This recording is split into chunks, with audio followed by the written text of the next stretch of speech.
अनिरुद्ध उपासना फाउंडेशनच्या वतीनं दरवर्षी शाहूवाडी तालुक्यातील पेंडाखळे इथं आरोग्य तपासणी शिबिराचं आयोजन करण्यात येतं। या वर्षीच्या शिबिरालाही उत्स्फूर्त प्रतिसाद मिळाला। एकीकडे दिवसेंदिवस माणूस आत्मकेंद्रित होत चालला असताना दुसरीकडे आध्यात्मिक अधिष्ठानाखाली मानवी जीवनाच्या उत्थानाचं काम करणाऱ्या सद्विचारांच्या लोकांमुळे अजूनही समाजाचा तोल कायम आहे। सद्गुरू अनिरुद्ध बापूंच्या मार्गदर्शनाखाली अनिरुद्ध उपासना फाउंडेशनच्या माध्यमातून अशाच सद्विचारातून मानव कल्याणाचं काम चालतं। शाहूवाडी तालुक्यातील पेंडाखळे इथं दरवर्षी आयोजित केलं जाणारं आरोग्य तपासणी शिबिर हे त्याचाच एक भाग। यंदा 23 जानेवारीला हे शिबिर संपन्न झालंय। सुमारे 10 एकर परिसरात शिबिराचं काम चालतं। सर्वसाधारण आरोग्य तपासणीपासून अगदी गंभीर स्वरूपाच्या आजाराबद्दलच्या तपासण्या आणि उपचारांची सोय असणारं हे शिबिर 400हून अधिक गावांमधल्या लोकांसाठी गेली 13 वर्ष उपयुक्त ठरतंय। टोटल 10 एकरमध्ये हा मेडिकल कॅम्प आहे आणि राऊंड अबाउट 300 ते 350 डॉक्टर्स अँड पॅरामेडिकल स्टाफ असे क्लब करून एवढी लोकसंख्या तिथं आपली डॉक्टरांची असते आणि अखंडपणे राऊंड अबाउट 3500 व्हॉलेंटियर्स जे श्रद्धावान व्हॉलेंटियर्स बापूंचे आहेत ते 3500 व्हॉलेंटियर्स आपले इथं अखंडमध्ये परिश्रम चालू असतं। या शिबिराच्या आयोजनामागे शाहूवाडी, गगनबावडा आणि पन्हाळा तालुक्यातील दुर्गम भागातल्या हजारो कुटुंबांच्या उत्थानाचा शुद्ध हेतू आहे। समाजसेवेचं अवडंबर म्हणून नव्हे तर इथल्या माणसांमधला स्वाभिमान जागा ठेवून इथं काम चालतं। सगळं मिळतंय, पुष्कळ मिळतंय, पोरांच्या खेळाने मिळते, बुचकी मिळते, काय साड्या कुणा मिळतात, चिकार मिळतं, पुष्कळ मिळतं।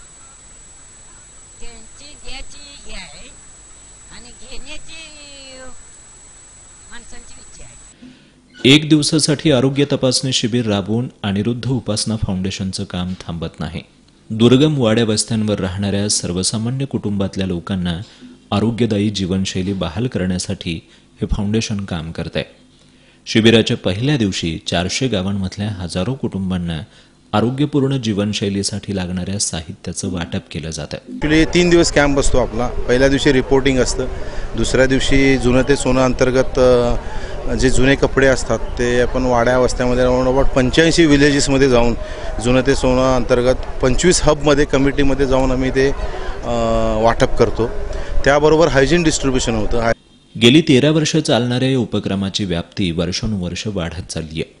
यावर्षी 130हून अधिक शाळांमधल्या विद्यार्थ्यांबरोबरच 400 खेड्यांमधल्या हजारो गरजूंनी या शिबिराचा लाभ घेतला। या शिबिरात सहभागी होणाऱ्या शाळकरी मुलांना पायातील चप्पलपासून शालेय गणवेशापर्यंत आणि विजेची सोय नसलेल्या ठिकाणच्या मुलांसाठी मेणबत्तीपासून ते क्रीडा साहित्यांपर्यंत आवश्यक ते सगळं साहित्य दिलं जातं। रोजच्या भाकरीची भ्रांत असणारी या परिसरातील अनेक कुटुंब आहेत, त्यामुळे इथले लोक मुलांच्या शिक्षणाकडे फारसं लक्ष देत नाहीत। अनिरुद्ध फाउंडेशनच्या या उपक्रमानं मात्र गेल्या 13 वर्षात खूप सकारात्मक बदल घडवलेत। मुलांना मिळणाऱ्या गरजेच्या वस्तूंमुळे मुलांचं शाळेतील गळतीचं प्रमाण मोठ्या प्रमाणात कमी झालंय।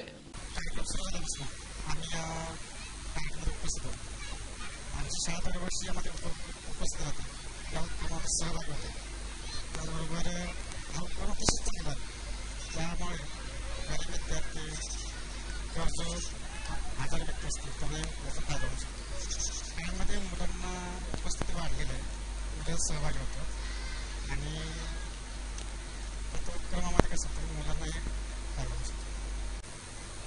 गेले 4-5 वर्ष येतोय, इथून जे आम्हाला साहित्य मिळते त्याचा उपयोग आम्हाला खूप चांगल्या पद्धतीने होतो। शाळेत होतो, चप्पलांचा होतो, वयांचा होतो। फाउंडेशनचा हा उपक्रम शिबिरात येणाऱ्या मुलांवर कळत नकळत शिस्तीचाही संस्कार घडवतोय। एकाच वेळी हजारो माणसं शिबिराच्या परिसरात असताना इथं ना कुठला गोंधळ असतो ना कुणाची तक्रार।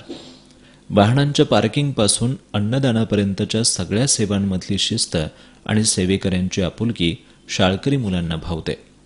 म्हणूनच हे विद्यार्थी अवघा समाज अशा शिस्तीत चालावा अशी अपेक्षा व्यक्त करतात। सेवा चांगली करतात सगळी, महिलांचा पण त्यात समावेश आहे।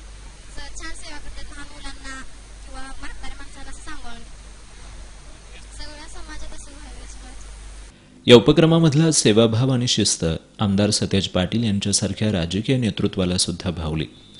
त्यामुळेच जगभरात अशा प्रकारचं हे एकमेव काम चालत असावं अशी भावना त्यांनी व्यक्त केली. आध्यात्मिक समाधान, मानसिक समाधान इथं आल्यानंतर आपल्याला बघायला मिळते.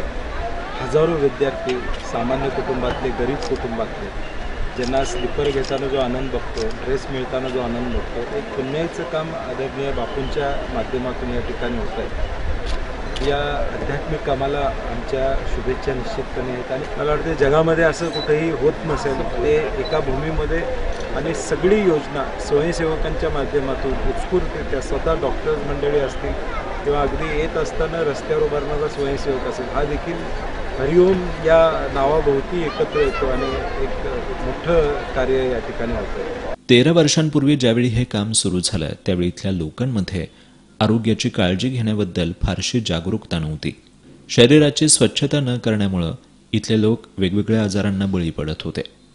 फाउंडेशनच्या शिबिरानं इथल्या हजारो लोकांच्या शारीरिक आणि मानसिक अशा दोन्ही अवस्थांमध्ये आमूलाग्र बदल केलाय. गेले 14 वर्ष 340 गावांमध्ये ही जी मेडिकल सेवा, नुसती फिजिकल मेडिकल सेवा नाही तर त्यांच्या मनाला ट्रीटमेंट करण्यासाठी भक्ती आणि सेवा, आणि त्यासाठी हा एवढी मोठी यंत्रणा जी राबते आहे. एवढे डॉक्टर्स इथे येऊन ज्या प्रेमाने आणि आनंदाने उत्साहाने बापूसाठी आमच्या सेवा करायला लागलेत, त्याचे एवढे बदल आम्ही आज बघतोय. आम्ही काय प्रचंड बदल बघतोय. 14 वर्षापूर्वी आम्ही ज्या फिजिकल स्टेट लोकांची बघत होतो त्याच्यात जमीन आसमानचा फरक आहे. एरवी सुसज्ज अशा रुग्णालयांमध्ये सेवा देणारे डॉक्टर आणि पॅरामेडिकलचा स्टाफ या शिबिरात सेवाभावी वृत्तीनं करत असलेल्या सेवा इथल्या लोकांना सुद्धा आपल्याशा वाटतात.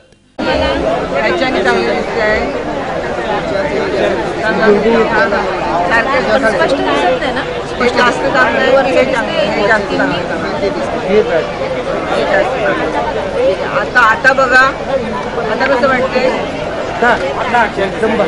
एकदम भारी वाटतंय ना. संपूर्ण शिबिर काळामध्ये हजारो स्वयंसेवक निरपेक्ष वृत्तीनं काम करत असतात. अनिरुद्ध फाउंडेशनच्या नंदाई आणि सुचेत दादा हे त्यांचे प्रेरणास्त्रोत, अनिरुद्ध बापूंची ऊर्जा त्यांच्यापर्यंत सातत्यानं पोहोचवत असतात. त्यामुळे कोणताही त्रागा न करता हरिओम या उच्चारणानं सगळी कामं लीलया पार पडत असल्याचा अनुभव बाहेरच्या जगात वावरणाऱ्यांसाठी थक्क करून सोडणारा असतो. हजारो शाळकरी मुलांना दैनंदिन गरजेच्या वस्तूंचं वाटप, सर्वसाधारण आरोग्य तपासणीपासून विशेष वैद्यकीय तपासण्या आणि आवश्यक त्या उपचारांची व्यवस्था, शिबिरासाठी येणाऱ्या प्रत्येकाला केलं जाणारं अन्नदान, या सगळ्या कामांमधील फाउंडेशनच्या सक्रिय साधकांची तत्परता, विनयशीलता आणि शिस्त अनिरुद्ध बापूंची निष्काम कर्मयोगातूनच मानवधर्माला परमेश्वरी ऐश्वर्य प्राप्त होतं या शिकवणीची प्रचिती देतं.